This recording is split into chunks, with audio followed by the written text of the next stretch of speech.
Hi, I'm Jason Wong, and I'm here to present my project on ciphers. According to the Merriam-Webster Dictionary, a cipher or cipher is a method of transforming a text in order to conceal its meaning. It has been used consistently as a way to transport messages without the message being tracked and or read by enemies. Encryption is the hiding of a message, while decryption is the unhiding of a message. In the past, this was used commonly as a way to protect sensitive messages such as war plans or important schedules. It was used by empires and countries throughout all of history. One of the earliest known ciphers was the Caesar shift, named after famous Emperor Julius Caesar, in which he moved every letter 2 letters back in his encrypted messages to his war generals. The Caesar shift was extremely easy to decrypt, especially by today's standards, seeing as it was decrypted in the 9th century by Arabian mathematician and author Al-Kindi. The Caesar shift was a shift of 3 letters backwards in the alphabet, A becoming D when encrypting, and D becoming A when decrypting. A more recent example of ciphers is the German Enigma code used by Nazi Germany in the 1930s and 40s. It was partially decoded by a Polish group led by Marian Rejewski and his team of mathematicians. This information was passed to the British before World War II, and famous mathematician Alan Turing, along with his secretive group of mathematicians named Ultra Decrypt, created the Turing machine. The Turing machine decoded the infamous German Enigma code. The Turing machine was a machine similar to a typewriter where you could input a message into it and it would be decrypted. Modern-day ciphers and encryption are used to protect privacy and online safety of all of us.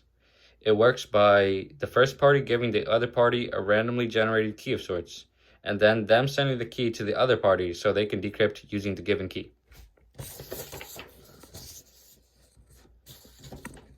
Another example of a modern-day encryption system is a system which uses asterisks.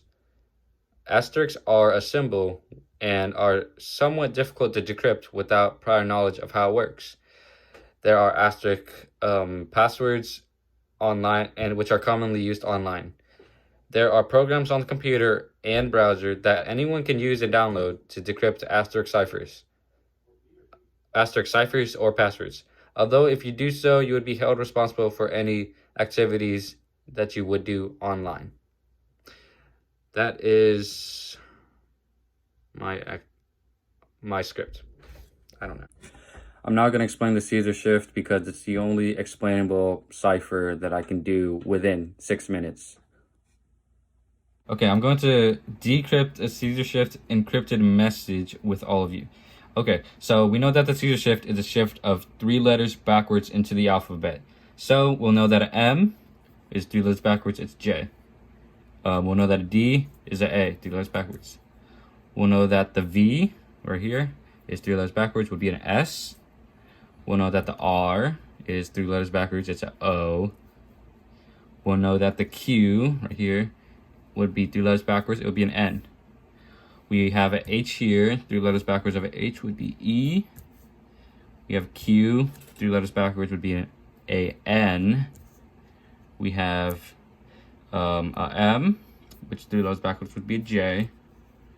We have a R, 3 letters backwards would be an O. We have B, which would be a Y, 3 letters backwards. It goes backwards into the alphabet all the way. And we have a V, 3 letters backwards of a V would be an S. We have P. We have P, 3 letters backwards would be an M. We have a D, which would be an A. We have a W, 3 letters backwards would be a T. And our last one is a K, 3 letters backwards would be a H. We're done. So we know that the final decrypted message of this Caesar shift encrypted message is Jason enjoys math. Very complicated, I know. So this guy here is Alan Turing. He's the famous British mathematician who created the Turing machine, which helped to decrypt the infamous German cipher. So this is an example of a modern day cipher. The other party would give you a key in order to decrypt this message, and without the key, this message would be undecryptable. This is what an asterisk looks like. It's commonly used in passwords, and it is a symbol on every keyboard. Okay, so to recap what I talked to you about today for my project, we know that there are many different types of ciphers used throughout history for many different things. There were the Caesar shift ciphers. There were the German Enigma codes. There are the modern day ciphers used for online safety, and there are also the asterisk ciphers, which are used now. And both of those are used for our online safety. And that is the end of my project. Thank you for listening. Bye bye.